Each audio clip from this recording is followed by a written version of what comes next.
Lanjut. Al-usul min ilmil usul. Kemarin kita sudah bahas masalah al-ahkamul wad'iyah. Al-ahkamul wad'iyah, hukum-hukum yang syariat letakkan untuk menjadi tanda sah atau tidaknya amal. Dia tidak berkait dengan al-ahkam taklifiyah yang 5. Ya, karena bisa aja amalannya sah atau amalannya tidak sah, tapi dia tidak berdosa, bisa aja. Nah, yang berkaitan dengan sah atau tidaknya ibadah, kemarin kita sudah jelaskan, diantaranya yang perlu kita kenal adalah sebab dari disyariatkannya sesuatu. Ya, seperti sholat zuhur sebabnya dulukus syams, matahari tergelincir. Ya. Kemudian misal sebab apa lagi? Nisab, sebab daripada zakat. Maut, kematian, sebab daripada warisan. Nah, ini sebab. Kalau ada dia dan gak ada dia, maka ibadah pun ada atau tidaknya tergantung dia. Tapi dia wa huwa kharijul ibadah, dia di luar ibadah. Kalau yang di dalam ibadah, maka dia adalah rukun. Kalau ada dia, ibadahnya ada. Kalau nggak ada dia, ibadahnya pun tidak ada. Dan dia wa huwa dakhilul ibadah, di dalam ibadah itu sendiri. Seperti Al-Fatihah untuk rukun salat. Ya, takbiratul ihram dan sebagainya. Termasuk rukun ibadah. Rukun ibadah kan ada berapa? 2. Sepi bener. Rukun ibadah 3. Mahabbah, khauf dan mahabbah, roja dan khauf. Dia disebut rukun ibadah. Kalau ada dia, ada ibadah. Kalau nggak ada, nggak ada. Ya, kalau nggak ada 3 perasaan itu, walaupun nggak harus imbang ya, 33%, 33%, nggak harus kayak gitu. Pokoknya harus minimal ibadah tuh biasa terunsur dari 3 hal itu. Bisa jadi takutnya lebih besar, rojanya lebih sedikit. Ini untuk orang yang banyak dosa. Atau orang yang beriman, yang bagus imannya, rojanya diperbesar, khaufnya dikecilin. Adapun mahabbah harus tetap ada terus. Kemudian syarat. Kalau syarat apa kemarin? Ketidakadaannya, apa-apa yang tidak melazimi ketiadaannya melazimi ketiadaan ibadah. Tapi adanya dia belum tentu ibadahnya ada. Seperti toharoh pada sholat. Tidak ada toharoh, tidak ada sholat. Tapi ada toharoh, belum tentu orang langsung sholat. Ya, ini syarat. Misalnya tadi toharoh untuk sholat, haul untuk zakat, berlalunya 1 waktu, maka dia syaratnya zakat. Menutup aurat, syarat daripada sholat. Ya. Nah, kalau syarat ibadah apa? Niat dan ikhlas. Syarat diterimanya ibadah, niat dan ikhlas. Kemudian ada mani. Mani apa dia? Kalau dia ada, ibadahnya nggak ada. Tapi kalau dia nggak ada, maka nggak selalu ibadahnya jadi langsung tidak ada juga, atau ada juga, nggak berpengaruh. Ketiadaan dia tidak berpengaruh pada ibadah. Tapi kalau dia ada, ibadah batal. Seperti misalnya mani apa? Haid. Ya, jadi dia eksternal, dia masuk ke dalam untuk menghalangi ibadah. Ya, haid, maka dia mani daripada sholat. Apalagi hutang, mani daripada zakat. Ya, kalau ada orang punya hutang, maka zakatnya kalau tidak sampai nisab, maka nggak diwajibkan bayar zakat. Kemudian ada illah. Illah seperti sebab, persis. Kalau ada dia, ibadah ada. Kalau nggak ada, nggak ada. Dan dia di luar ibadah, tidak seperti rukun, tapi bedanya sama sebab, illah bisa dijangkau akal. Ya, seperti apa kemarin? Illahnya hakim tidak boleh berhukum adalah ghadab, marah. Berarti nanti illahnya karena ada sesuatu yang mengganggu akalnya. Nanti bisa dikiaskan. Kalau illah ini biasanya bisa dikiaskan. Berarti ghadab, kebelet dan sebagainya, ini bisa menghalangi hakim dari berhukum. Ya, kemarin juga kita jelaskan apa? Jual beli di masjid. Ya, sebagian ada yang mengatakan ilahnya adalah karena melalaikan, makanya nggak boleh. Kalau tidak melalaikan, maka diperbolehkan. Sebagian ulama Kemarin di antara contohnya menjual buku di masjid diperbolehkan karena masuknya ke ta'awun. Kalau yang menganggap dia ilah. Kalau yang menganggap dia nggak ada ilah ya berarti udah saklek, nggak boleh sama sekali.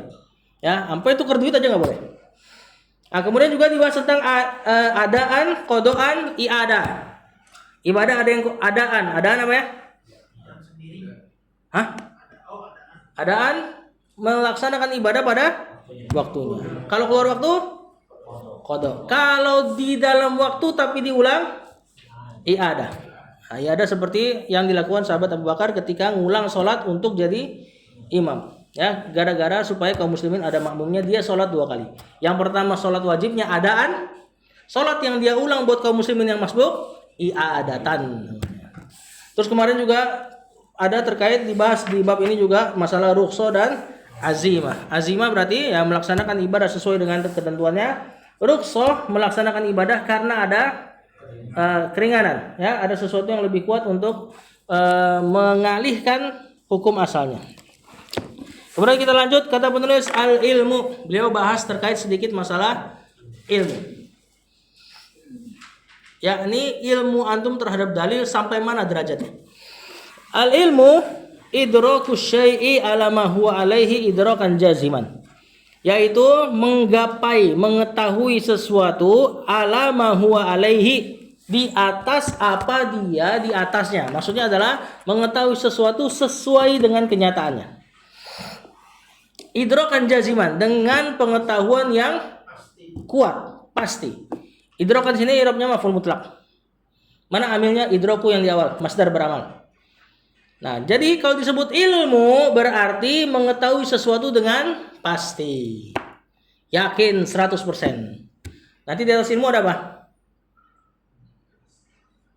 Di atas al-ilm ada al-fiqhu. Memahami dengan lebih detail. Ya, di atas al-fiqhu nanti ada al-yakin. Bisa ainul yakin, melihat berarti udah benar-benar ngelihat. Bisa hakul yakin, benar-benar ngerasain. Ya, bisa ilmu yakin. Nah, ilmu yakin masih proses ini, masih di al-ilmu. Di atas al-fiqhu, di atas al-yakin ada takwil. Bukan takwil bahasa mereka ya. Takwil itu mengetahui sesuatu dari kesudahannya. Seperti Umar ketika dia menebang pohon yang itu, Bai'atur Ridwan. Kenapa dia tebang pohon itu? Bukan karena dia berilmu, bukan karena dia berfikih, tapi dia udah di atasnya. Dia sudah punya takwil akan kejadiannya. Ini kalau nggak ditebang, jadi tempat sugihan kalau bahasa sekarang. Ya, jadi tempat berbuat syirik. Maka karena ilmunya yang udah di atas tuh, ya, di atasnya al-fiqhu bahkan. Ya, ini takwil, mengetahui kesudahan daripada kejadian, ditebang itu pohon. Nah, ini tingkatan-tingkatannya.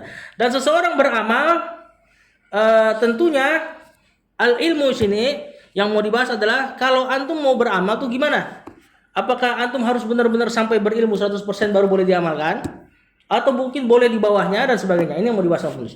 Kata penulis, ilmu tadi mengetahui sesuatu sesuai dengan kenyataannya dengan pengetahuan yang kuat. Contoh, kaidraki annal kulla akbaru minal juz'i. Pengetahuan seseorang bahwasanya seluruh lebih besar daripada sebagian. Nah, ini udah pasti. Ya, udah pasti 100% ilmunya. Wa anna niyata syartun fil ibadati. Niat adalah syarat dalam ibadah. Ini ada yang janggal enggak kalimat ini? Wa anna niyata syartun fil ibadati. Hah? Niat syarat dari ibadah. Hah? Kalau antum madrasah Syafi'iyah pasti bilangnya rukun. Nah, beliau bawa ke mazhabnya beliau, ya, Hambali. Bahwasanya niat itu syarat. Nah, ini juga dipersisikan sama para ulama. Niat itu tempatnya syarat atau rukun? Kalau syarat berarti dia di luar harus bertahan sampai selesai. Kayak toharoh. Kalau rukun berarti dia bagian dari ibadah. Kalau yang bilang rukun di mana tempatnya? Di awal ibadah. Kalau sholat berarti ketika takbiratul ihram harus dikeluarkan niatnya. Ini sholat apa? Walaupun nggak pakai bahasa ya. Nah, kalau wudu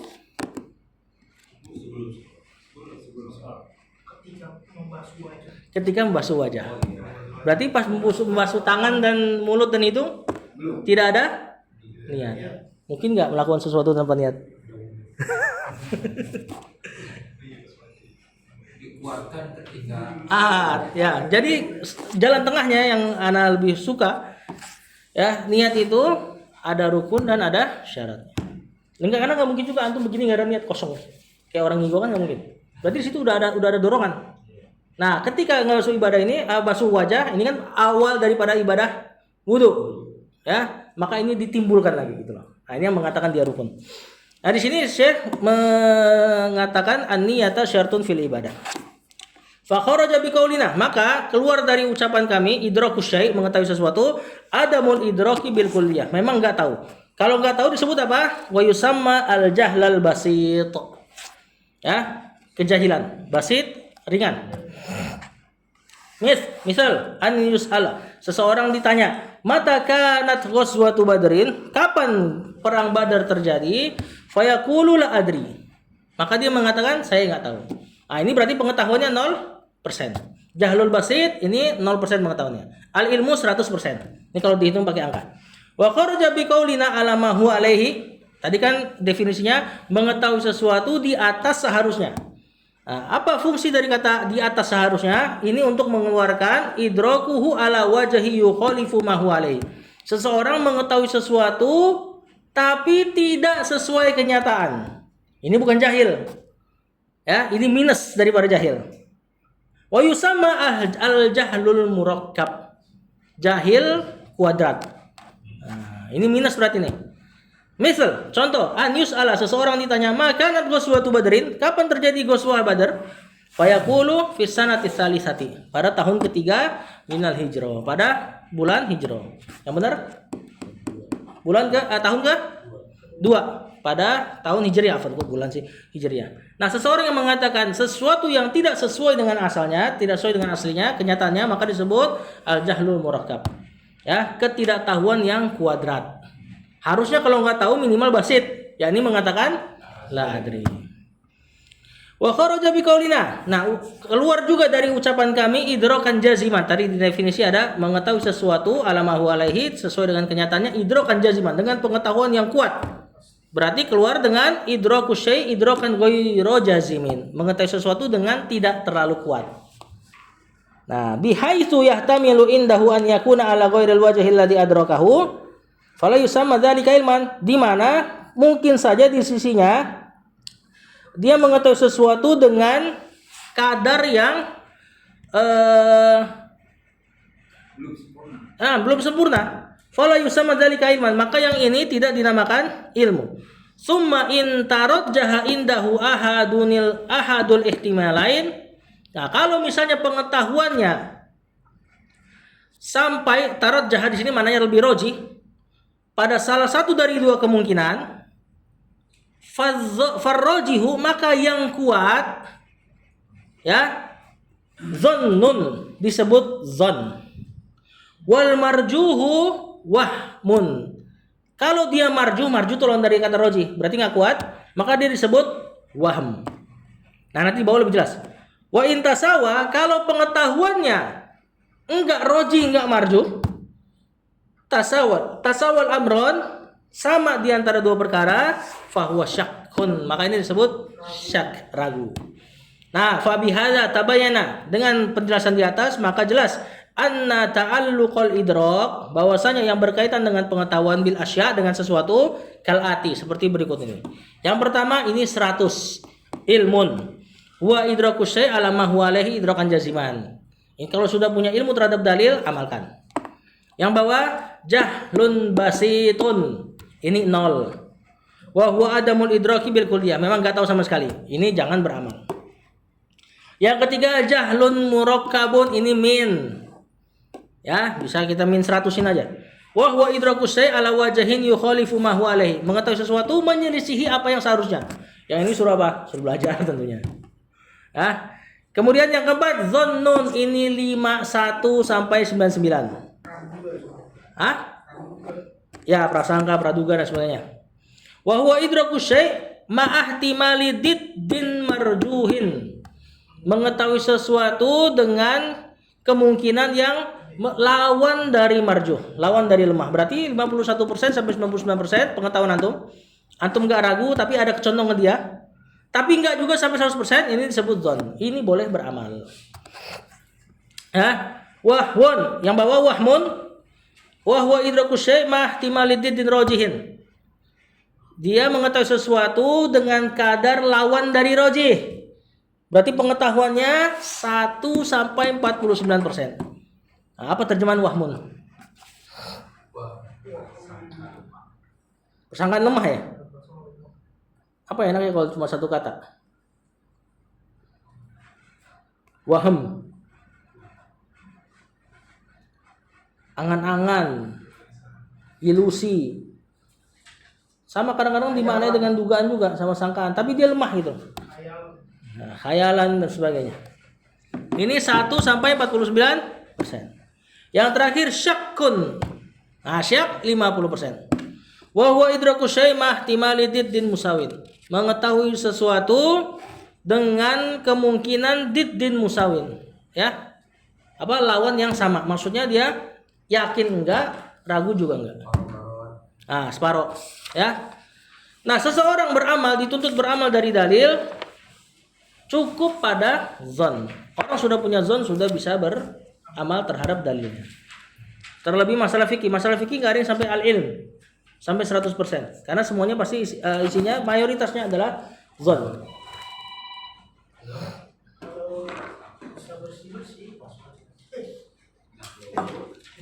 Kemudian kata penulis aqsamul ilm. Pembagian ilmu.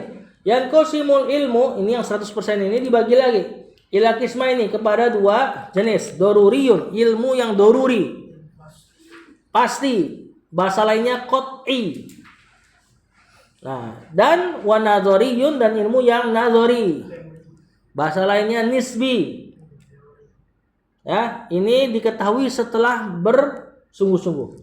Ini disebut ilmu nadhari. Kalau doruri, ilmu yang antum langsung tahu, nggak usah bersungguh-sungguh. Beliau kasih contoh. Fad doruriyu ma yakunu idrakul ma'lum fihi dorurian. Yaitu yang pengetahuan terhadap sesuatu itu sifatnya doruri, udah darurat, udah pasti tahu. Bihaitsu yabtaru ilaihi min ghairi nadharin wala istidlalin. Di mana seseorang terpaksa mengetahuinya tanpa nazar, meninjau. Nazar itu kan melihat dengan teliti ya. Wala istidlalin, tanpa juga beristidlal.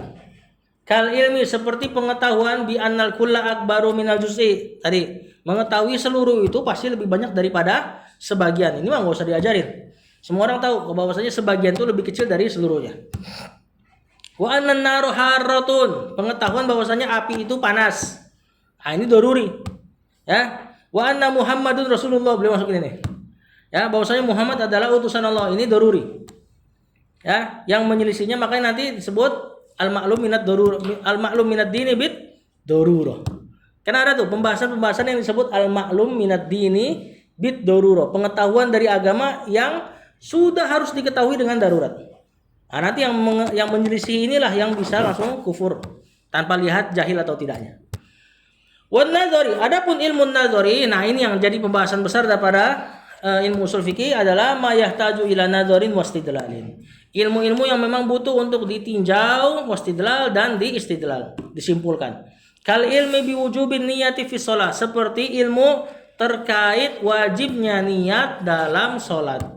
Nah, apa dalil wajibnya niat dalam sholat? Ada prosesnya. Nah, gimana kalau kita ditanya? Apa dalil bahwasanya wajib niat ketika sholat?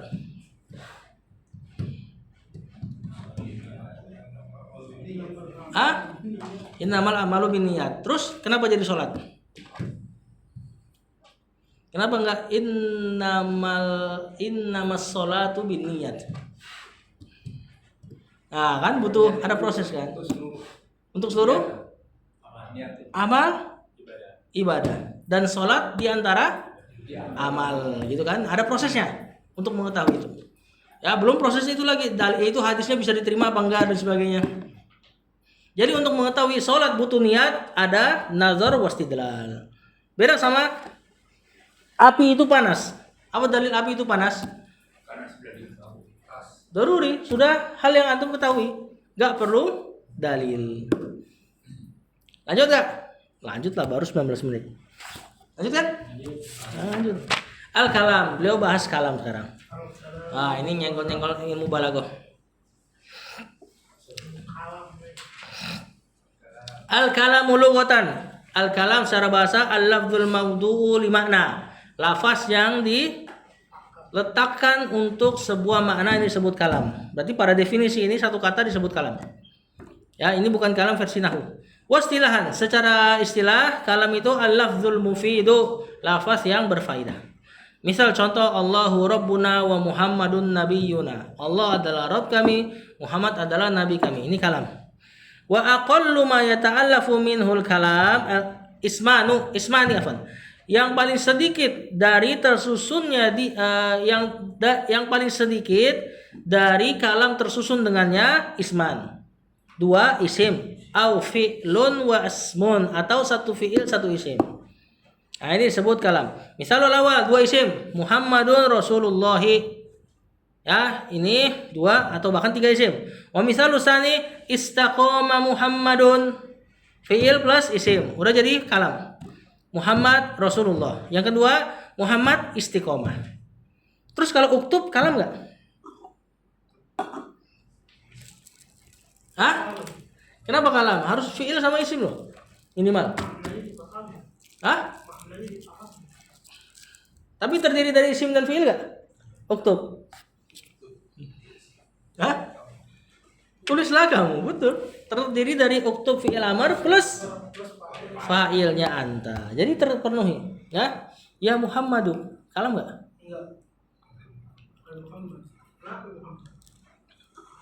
Kalam enggak? Karena cuma terdiri dari apa? Harfun nida dan isim, munadanya. Sedangkan tadi kata saya isim si isim atau isim fi'il. Munada termasuk isim fi'il. Ya Muhammadu maknanya adalah unadi Muhammadan. Saya menyeru Muhammad. Makanya i'rabnya munada kalau di kitab yang lebih tinggi dan nanti antum akan temui di Mutamimah bukan mansub munada, tapi mansub maf'ulun bih. Bi fi'ilil mahdhuf, dengan fi'il yang disembunyikan takdiruhu unadi atau ad'u, dua dia. Ya, jadi munada enggak masuk pembahasannya ya. Tapi dia masuk ke maf'ulun bih. Misalul awal, afan, wa wahidul kalam, satu daripada kalam, jumlah kalimat adalah kalimatun. Wahia al-lafdzul mawdu'u li ma'nan mufradun wahi li ma'nan. Ini ada komanya enggak? Li ma'nan mufradin wahia imma ismun au fi'lun au harfun. Oh ya. Ya, apa al-kalimah definisi di sini Beliau katakan dia adalah lafaz yang diletakkan untuk sebuah makna. Ya, dan maknanya harus tunggal. Karena al-kalimah tunggal, mufrad. Wahia, dan dia si kalimah ini immasmun, ada kalanya dia isim, au fi'lun, ada kalanya dia fi'il, au harfun, ada kalanya dia huruf. Fal ismu, maka isim, madalla ala ma'nan fi nafsihi min ghairi is'arin bi zamanin. Kalimah yang menunjukkan akan makna pada dirinya sendiri dan tidak berkait dengan waktu. Ini murojaah aja nih. Wa huwa salah satu anwa. Si isim ini ada 3 jenis. Nah, di sini pembahasan barunya. Ma yufidul umum. Ada isim yang menunjukkan makna umum. Kal asma'il mausulah. Beliau baru kasih contoh isim mausul. Kalau ada isim mausul, maknanya umum. Misalnya antum pada ayat walladzina jahadu fina lanahdiyannahum subulana. Orang-orang yang bersungguh-sungguh ke jalan kami, maka kami akan tunjukkan kepada jalannya. Nah, untuk siapa ayat ini berlaku? Untuk semua orang. Yang terpenuhi syaratnya tadi apa? Walladzina jahadu fina, yang bersungguh-sungguh ke jalan kami. Ya, jadi isim mausul memberi makna umum. Nanti lafaz-lafaz umum ada babnya sendiri. Di antaranya isim mausul. Yang kedua, ma yufidul itlaq, yang menunjukkan makna mutlak. Makna mutlak ini satu, ya, tidak umum dan tidak jelas. Ini yang kita kenal dengan nakirah. Kan nakirah fi siyaqil isbat, seperti nakirah pada kalimat positif. Maka ini yufidul itlaq namanya, memberi makna itlaq. Itlaq itu gimana? Misalnya katakan A'tini kitaban. Apa artinya? Berikan aku sebuah kitab. Apa kitab yang Anda inginkan?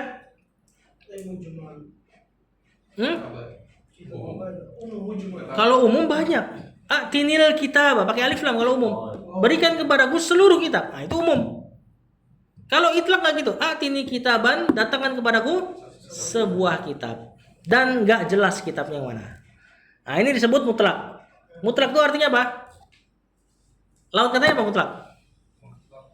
Mutlak wal muqayyad. Lawan katanya muqayyad. Muqayyad itu artinya terikat.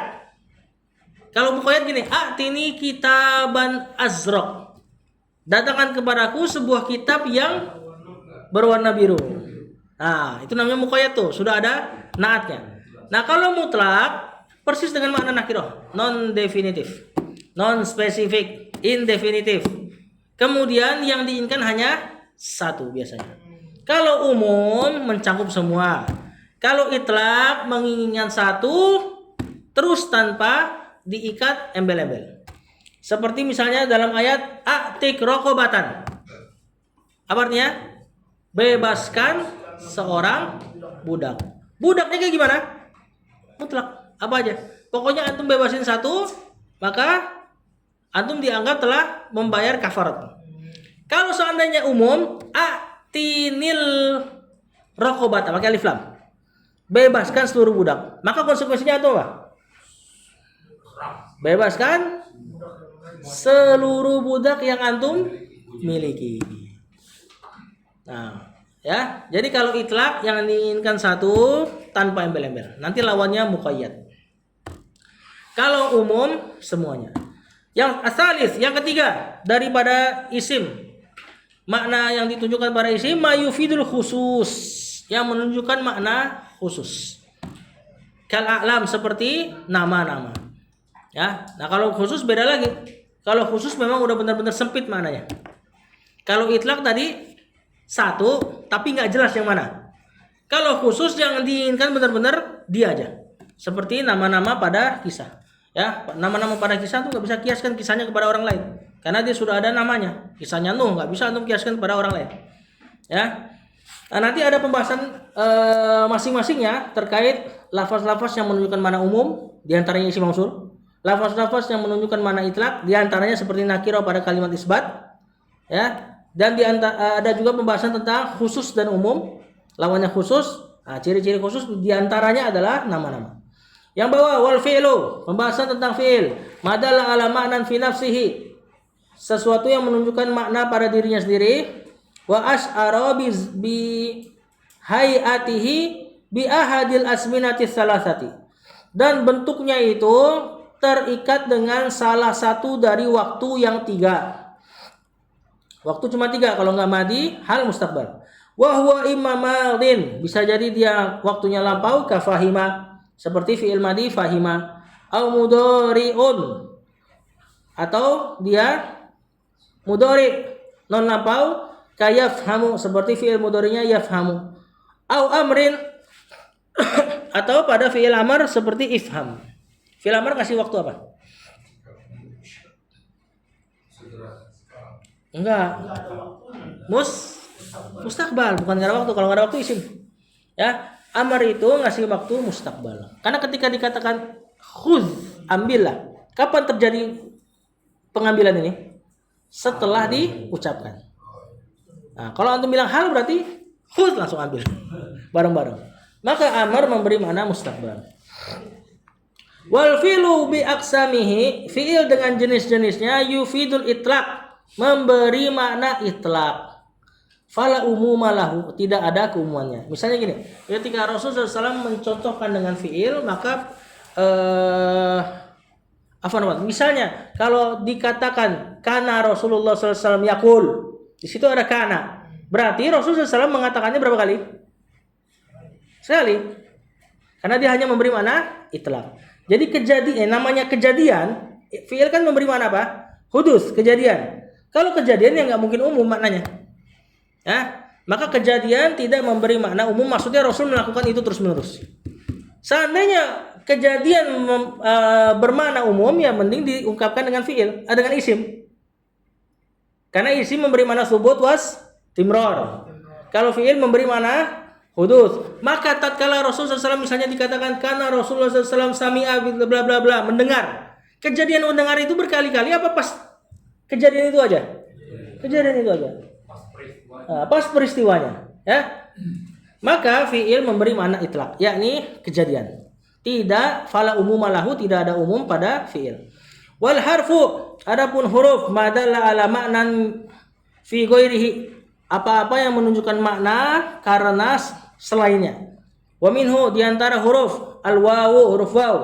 Apa dia? Ta'ti atifatan, dia datang sebagai ataf. Fatufidu istiraqal muta'atifaini fil hukmi, maka dia memberikan faidah kalau pakai huruf waw, istiraku berserikatnya al muta'atifaini yang dua ataf fil hukmi pada hukum.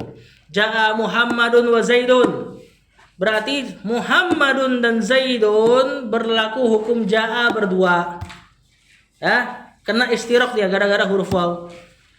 Faksilu wujuhakum wa aidiyakum, berarti wujuha dan aidiya sama-sama kena faksilu, gitu loh. Ini kegunaan ataf. Wala taqtali at-tartib, hukum asalnya ataf tidak memberi makna tartib. Tidak memberi makna tartib. Misalnya ja'a Zaidun wa Muhammadun, di sini nggak jelas siapa yang datang duluan. Bisa Zaid, bisa Muhammad. Terus kenapa kalau wudu harus tartib?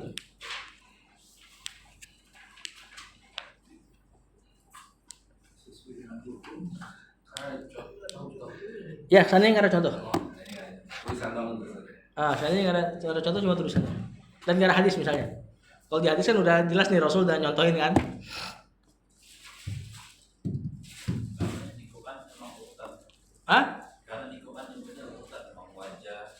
Enggak, harusnya waw itu nggak ngasih mana urutan.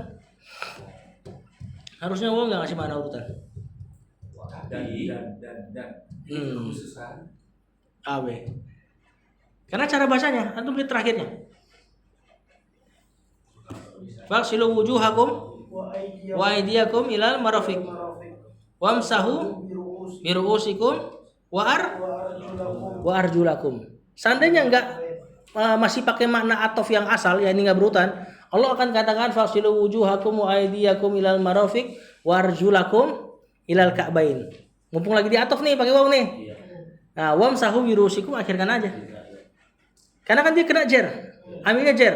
Yang tiga amil maf'ulun bi. Tapi maf'ulun bi dua disebut pertama, diselipin yang jer, kemudian dikasih maf'ulun bi lagi. Paham nggak? Nah, maf'ulun bi yang terakhir kenapa nggak disebut di awal? Kalau misalnya disebut di awal, kita akan katakan wudu nggak usah tartib. Kalau nggak ada hadis-hadis ya. Nah, Allah sengaja taruh wamsahu bi ru'usikum, kemudian wa arjula, bukan wa arjuli. Padahal tadi arjula itu amilnya di mana? Faksilu di depan. Nah, Allah pengen ngasih tahu bahwasanya waw memang tidak tartib, tapi untuk wudu tartib ya. Gitu loh. Karena aku taruh wamsahu bi ru'usikum di posisi ketiga. Harusnya kalau mau ngikutin hukum asalnya kita katakan faksilu wujuhakum wa aydiyakum ilal marafiq wa arjulakum ilal ka'baini wamsahu bi ru'usikum. Kan mumpung lagi ataf tiga nih. Nah, adanya seling itu ngasih makna tartib. Ini istidlalnya Imam Syafi'i. Kemudian wala tunafi illa bidalil. Si waw ini tidaklah wala taqtadi at-tartib wala tunafihi illa. Hukum asal tadi waw adalah tidak tertib, tapi istiraq bergabung dengan hukum. Maka tidak boleh dinafikan hukum asalnya illa bidalil, kecuali dengan dalil. Nah, tadi waw itu dalam ayat wudu kita katakan untuk tertib karena ada dalil. Dalilnya adalah Allah taruh wamsahu bi ru'usikum di antara ataf-ataf itu. Kemudian alfa, huruf fa, ta'ti atifatan, sama datang pada sebagai ataf, fatufidu istiraqal muta'atifain. Maka dia memberi makna berserikatnya dua yang diatofkan fil hukmi pada hukum. Ma tartib, tapi dengan tartib. Wa ta'kib, dan ta'kib apa? Langsung, secara langsung ta'kib. Ya. Nah, makanya ketika Rasulullah SAW katakan Aqbilil kiblata. Hadapkan kiblat fakabbir. Pakai huruf fa. Berarti konsekuensinya hadap kiblat langsung takbir. Berarti konsekuensinya tidak ada usoli. Ya, tidak ada al-falaq an-nas. Tidak ada a'udzubillahi minasyaitonir rajim bismillahirrahmanirrahim. Karena konsekuensi ketika Rasul mengatakan aqbilil kiblata fakabbir pakai fa. Nah, dan dalam bahasa Arab di sini dijelaskan fa lit tartibi wa ta'kib. Untuk tartib kemudian ta'kib bersegera. Nanti bersegeranya maknanya sesuai dengan kondisinya ya. Misalnya anak katakan marartu bi Makkah fal Madinata. Saya melewati Mekah fa Madinata dan Madinah. Ini ta'kib nih. Cuman kan antara Makkah dan Madinah ta'kibnya berapa hari perjalanannya kalau saat itu. Kalau naik mobil dan sebagainya. Sama kayak misalnya saya melahirkan fulan, anak pertama, fa fulanatah, dan fulana anak kedua tapi pakai fa. Berapa jaraknya? Ya bisa setahun. Karena secepat-cepatnya hamil ya itu. Setelah dilahir kemudian hamil lagi, ya kan? Ya, kecuali anak kembar. Ya. Kalau tadi kan sholat ini hadap kiblat langsung takbir. Berarti bismillah juga enggak usah enggak perlu bismillah. Enggak perlu. Oh, bismillah. Maksudnya bismillah kalau iqam itu enggak usah. Enggak usah. Jadi hadap salat, hadap ke kiblat. Awal takbir. Awal. Salat hadap kiblat langsung antum takbir. Nah, baru habis takbir istighfar dan sebagainya. Takbiratul ihram maksudnya. Kemudian wa ta'ti sababiyatan fatufidu ta'lil. Sifat juga kadang-kadang bermakna sebab. Maka dia memberi makna taklil seperti lamu kayak gitu. Kemudian yang ketiga lamul jarroti, huruf lam yang jar. Falaha ma'anin, maka dia memiliki beberapa huruf, minha diantaranya taklil. Taklil tadi sebab. Wat tamlik, kepemilikan. Lillahi ma fis samawati, milik Allah yang ada di langit dan bumi. Wal ibahati, kebolehan. Nah, nanti akan dibahas pada tempat-tempatnya. Walal jarroti. Ala huruf jar maksudnya gitu. Di antara contoh huruf adalah huruf ala yang menjadi huruf jar. Walaha ma'anin, dia juga punya banyak makna. Minha diantaranya al-wujub. Alaikum bisunnati, berarti maknanya al-wajibu alaikum bisunnati. Beliau masih kasih spill nih. Ya, di antara makna-maknanya. Udah kayaknya ya. Nah, ya, setelah ini aqsamul kalam, jenis kalam ini yang ada kaitannya sama balaghah. Jadi sebab beliau bahas kalam di sini isim, fiil, huruf lagi karena untuk mengerti makna daripada konsekuensi isim, fiil dan hurufnya tadi ya.